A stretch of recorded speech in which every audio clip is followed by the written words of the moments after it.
Olá, meus amores, boa tarde, quinto ano. Aqui é a professora Deusinha com mais uma aula remota de geografia. Hoje vou fazer uma abordagem sobre comércio exterior e também vou ensinar como se lê gráficos. Esse conteúdo se encontra na página 72 a 75. Depois vocês podem ler com atenção para tirar as dúvidas. O comércio exterior, que eu vou começar agora falando dele, foi com a industrialização e a modernização que muitos países, incluindo o Brasil, ampliaram a sua capacidade de fabricação de produtos. Além disso, as descobertas na área da ciência e da saúde forneceram o aumento da população mundial e a expectativa de vida. Quando se fala em expectativa de vida, são estimativas, cálculos que eles fazem de quantos anos uma pessoa pode viver. Então, com isso, o consumo de alimentos e de outros produtos também cresceu, né? Com essa estimativa de vida, eles viram que as pessoas hoje têm possibilidade de viver mais, né? Também eles fizeram mais descobertas dentro da área da ciência, da saúde e fazem, né, produzem mais. Então, esse consumo de alimentos e de outros produtos foram crescendo. Vocês podem até observar aí essa imagem que tem na página 72, é a imagem de um navio que está no Porto de Santos, em São Paulo, e esse navio, ele faz o quê? Ele carrega, transporta os produtos de um país para outro em grandes cargas, em grande quantidade e por um preço mais acessível, né? Então, isso também já ajuda. Observem aí que nós, quando compramos um produto, podemos até ver que nas etiquetas, nos rótulos desses produtos, está escrito Made in China, ou então Made in Brasil. Esse Made in quer dizer outros países, aliás. Não é só a China, não é só o Brasil, mas outros países, depende de onde o produto foi produzido. Então, Made in quer dizer que foi fabricado ou produzido em. Aqui, por exemplo, eu tenho esse lápis que está escrito aqui, pequenininho, Made in Brasil ou Made in China, que é um produto que foi fabricado na China. Vocês podem observarem que muitas vezes vocês já têm comprado lápis ou caneta com isso aí. Também nós temos aqui no estilete, vem mostrando nesse rótulozinho, nesse papel, também Made in China, porque ele é um produto que foi produzido na China. Muitos artigos que utilizam, né, são feitos na China, no Japão e outros países aí, ou outros são feitos no Brasil. E os do Brasil, eles apresentam também nas etiquetas, nos rótulos, essa expressão Made in, só que é Made in Brasil, que é fabricado no Brasil. Nós podemos ver aí esse navio transportando, como eu já falei, grandes cargas, né? É uma carga com um volume bem maior e por um preço mais acessível. se torna mais baixo relativamente, não é o preço. Então, assim, com referência o transporte aéreo, né, por avião. Então, a carga de um navio se torna mais barata, um preço mais acessível. Sem esses avanços tecnológicos dos transportes, da comunicação, ia se tornar mais difícil essa circulação da mercadoria, né? Às vezes também ia ficar por um preço um preço mais alto, né? Que ia dificultar mais a compra, enfim. Nós também vamos ver que esses produtos, eles são transportados de um país para outro. Por quê? Porque o país está precisando daquele determinado produto.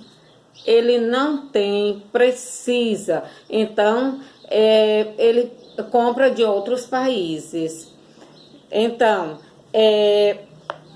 quando compra de outros países, por exemplo, eu vou voltar aqui um pouquinho falando dos avanços tecnológicos, já que eu falo nisso aí. Os avanços tecnológicos nas áreas da comunicação, o transporte, eles favoreceram esse relacionamento entre os governos, entre as empresas, as pessoas do mundo todo. Por isso é que tem essa compra e venda de produtos, né, com mais facilidade de um país para o outro. Então, atualmente é possível comprar produtos de vários países. Por exemplo, o Brasil, quando ele está comprando esses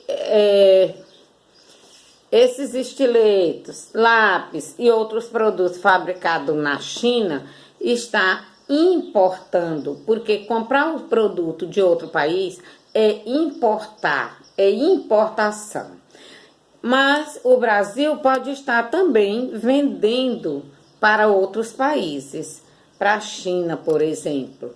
Então, quando está vendendo, ele está exportando, levando para fora desse país, exportando. Então, exportar é vender, é mandar para outro país. No caso, voltando lá àquela imagem do navio, ele está ali para ser carregado de soja no Porto de Santos. E onde é o Porto de Santos? Aqui no Brasil, bem no estado de São Paulo. Então, ele está exportando soja para outros países, principalmente para a China, que compra bastante soja no Brasil. Então, aí deu para vocês entenderem bem o que é importação e exportação, não é isso? Importação é quando entra no país, quando vem de outro país, quando compra. Exportar é mandar para fora daquele país, é mandar para outros países, viu? É vender para outro país. O comércio entre países depende de quê? Depende principalmente de transporte marítimo e aéreo, para levar as mercadorias para locais distantes. Ficava até quase impossível comercializar a soja, por exemplo, ou automóveis, ou minérios do Brasil para a China. Ficava até quase impossível. Por quê? Porque ia demorar muito se não tivesse esses transportes aéreos ou marítimos para levar esses produtos em grandes quantidades e com mais rapidez. Porque ia ficar num preço bastante alto, ia demorar muito, ia dificultar o comércio. Mas graças a esses transportes, né, se tornou mais fácil. os custos da mercadoria, ou seja, do transporte marítimo, é bem menor do que do transporte aéreo, além de levar em grandes quantidades, levar mais do que no transporte aéreo. Quando também está comercializando um país que fica bem próximo ao outro, que é vizinho ao outro país, às vezes pode ser comercializado sendo transportados por transportes via terrestre, no caso, caminhões, trens, né? Ou também pode ser por via hidrovia, que é através das águas, transporte feito por transportado por transportes feitos na água, no caso, outros transportes que não sejam esses grandes navios. O Brasil importa muitos produtos, principalmente os produtos agropecuários, produtos de extrativismo, bens industriais, automóveis e para diversos países como a China, os Estados Unidos, a Argentina, Países Baixos, a Alemanha, França e Bélgica. E importa mercadorias, quer dizer, recebe, compra mercadorias como medicamentos e outros produtos industrializados desses países que eu acabei de falar, né? E de outros países como o México, a Coreia do Sul, Suíça e Japão. Então, até aí, entendido, né? Então, vamos dar continuidade agora, mostrando como se faz a leitura de um gráfico. Porque, às vezes, a pessoa vê e até nem se importa de ler, porque não sabe como fazer aquela leitura. Os gráficos, eles facilitam a visualização e a comparação de dados. Por exemplo, dados e informações a respeito de espaços geográficos podem ser exibidos em gráficos que são representações visuais. Então, o que são esses gráficos? São representações visuais de informações numéricas, facilitando comparações e análises. Nós podemos ver aqui que existem três tipos de gráficos aqui. O gráfico de barra, gráficos de coluna e o gráficos de setores. Os gráficos de barras é para menor quantidade de informações. Muitos gráficos de barras e os de colunas, às vezes, nem apresenta junto a cada barra ou a cada coluna dados numéricos, como a gente está vendo nesses aí da página 74, que tem os números, né, aí ao lado de cada barra ou acima de cada coluna. Mas muitos nem apresentam. E quando não apresentam, como é que a gente faz a leitura? A gente faz a leitura, né, dependendo aí das informações presentes no eixo, no eixo horizontal com o eixo vertical, que é essa linha que é vertical com a linha horizontal. Eles formam um eixo. Então, ao lado deles tem informações.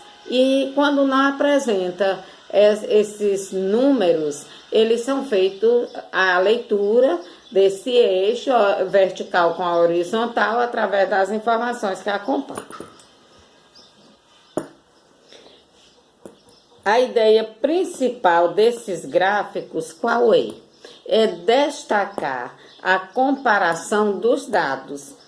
Vocês podem ver aí na página 74 e 75, né, que tem a comparação de dados. Por exemplo, a quantidade, a produção de veículos por países selecionados em 2016. Quais foram esses países que foram selecionados? Tá aqui no gráfico. Foi a China, Estados Unidos, Alemanha e Brasil. Então, quem produziu mais, quem produziu menos? Nós podemos ver pelo tamanho da barra. Aquela barra que está menorzinha, porque produziu menos. A outra, de acordo com que vai produzindo mais, vai aumentando o tamanho da barra. E a China, por exemplo, foi a que mais produziu. Você pode observar aí que é a maior. Isso em 2016.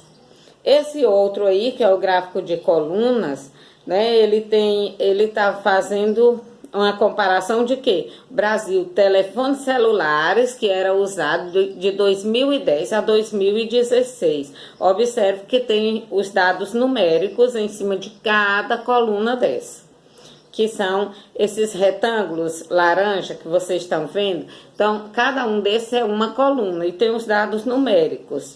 Vocês podem fazer essas comparações observando isso aí. Já o gráfico de setores, ele tem uma legenda ao lado. Por quê? Porque cada cor vai representar, né, alguma coisa. É igual no mapa, que tem a legenda. Pois no mapa de setor também tem legenda. E ele é tipo uma pizza. É como se fosse uma pizza fatiada. E cada fatia representa um dado, né? Um determinado dado. Ou ainda, como se fosse um inteiro, e esse inteiro foi dividido em frações, em pedaços, pois é assim que é o gráfico de setores. Utiliza parte de um ciclo para apresentar dados sobre determinado assunto. Esse, no caso, ele está representando, que é do Brasil, e está representando pessoas ocupadas na indústria por grandes regiões, isso em 2015, só no ano 2015. Nós estamos vendo aí que essa parte rosa, daí foi a que mais representou, é um percentual bem maior, que foi 51%, aí tem essa outra aí, 20%, a outra que é 13%, enfim. E cada uma dessas está representada por uma cor. Então, para entender melhor, tem a legenda ao lado com cada cor, para você saber de onde era, qual era a região que estava representando, porque cada cor dessa foi uma região. Então, nosso primeiro momento de nossa aula está encerrando. Eu acredito que vocês devem ter tirado alguma dúvida, né, aprendido um pouco, e aonde tiver dúvida pode perguntar, estou aqui para atendê-los.